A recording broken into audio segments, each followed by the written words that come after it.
ఈ బసలకోట గ్రామంలో వాల్మీకి జనాంగానికి ధన్యవాదాలు తెలియజేస్తూ ఈ రోజు ఈ సమయాన ముగ్గురామ్ సారు ఆధ్వర్యంలో నేను ఆర్టికల్ 340 షెడ్యూల్ క్యాస్ట్ ఉందని అందరికి చెప్పాను. మనమంతా మేలుకొని కోలుకొని గౌరవంగా మన హక్కులు మనం దేహాన్ని అడుక్కోదని కోర్టుకు వేసుకున్నామండి.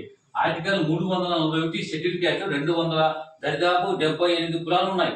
మంది కూడా 76, 70 ఉంది. కాబట్టి సెంట్రల్ గెజిట్ లో కూడా అన్ని రాష్ట్రాలు ఎస్సీ షెడ్యూల్ క్యాస్ట్ ఉంది. సర్టిఫికేట్ కూడా చూపించండి. మీరు కూడా కన్ను తెలుసుకోండి, మేలుకొని కోలుకోండి. కర్నూలు జిల్లా వాళ్ళకి కన్ను తెలుసుకొని చుక్క ముక్క బానిస కావద్దు. బండ బతుకులు మానుకోండి.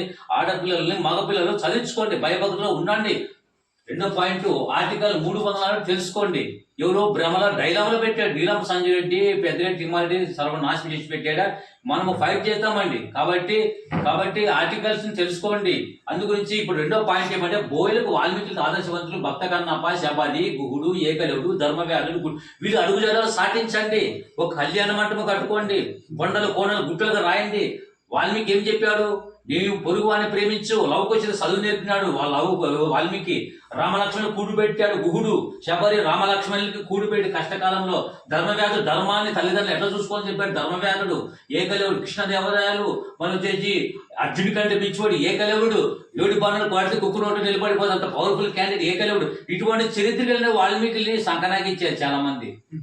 కాబట్టి ఇక్కడ కన్ను తెలుసుకుని బసకోట గ్రామం నుంచి ఈ ఆధునిక మండలమే కాదు, మొత్తం జిల్లా వైడ్ గా ఏపీ వైడ్ గా ఈ బసలకోట గ్రామంలో అనేకులకు తెలియాలి ఈ సత్యాన్ని. అందుగురించే ఘన చరిత్రకు వారసులు పోయలే.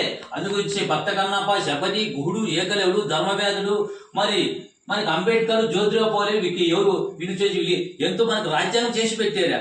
రాజ్యాంగం రాజిస్తే మనకి ఏం చేసాడు? సంకనాకించే నీలం సైడ్. ఈ రోజు అప్పుడు చదువు లేక సంధి లేక అప్పుడు చదువు నేర్చుకుంటే బ్రాహ్మణులు, వైశ్యులు, క్షత్రులు చదువు నేర్చుకుని 4 వచ్చేవాళ్ళు. అంబేద్కర్ వచ్చిన తర్వాత మన తరం కాల్చిపోయినా మనకు వచ్చినాయి. మంది వచ్చిన హక్కులు కూడా అనుభవించుకోకుండా నీలం సైడ్ తీసిపోయేసాడు. ఇప్పుడు కను తెలుసుకొని బసలకోట గ్రామంలో ఈ చైతన్యవంతులు మీరు సైతన్యవంతులు కాండి. ఆడపిల్లలు, మగపిల్లలు రాబోయే తరాలకు ఆడపిల్లల మగపిల్లల భవిష్యత్తు ఉంటుందన్న ఉద్దేశంతోనే ఈ రోజు మీకు తెలియజేస్తున్నాను. కాబట్టి మీరందరూ మేలుకొని కోలుకోండి. ఎవరో నాగన్నా ఎల్లని వాళ్ళ మీద అడగొద్దండి. వాళ్ళని అడిగే అయిపోతుంది. 70, 69 ఏళ్ళు బానిస పదవి మగ్గిపోయినాం. కాబట్టి మనమంతా మానవతలుగా ఉన్నామండి. ఆర్టికల్ 300 ఏమిటో ప్రతి ఒక్కరు తెలుసుకొని గ్రూప్ లో షేర్ చేయండి. అందరికి ధన్యవాదాలు తెలియజేస్తూ బసలకోట వాల్మీకి జనాంగానికి ధన్యవాదాలు చేసి ముగిస్తున్నాను. 300 ఎస్సీకే, ధర్మవ్యాధులకే, వాల్మీకి, అంబేద్కర్ కే, జ్యోతిరావు పోలేకే, బసలకోట పోయి జనాంగానికే.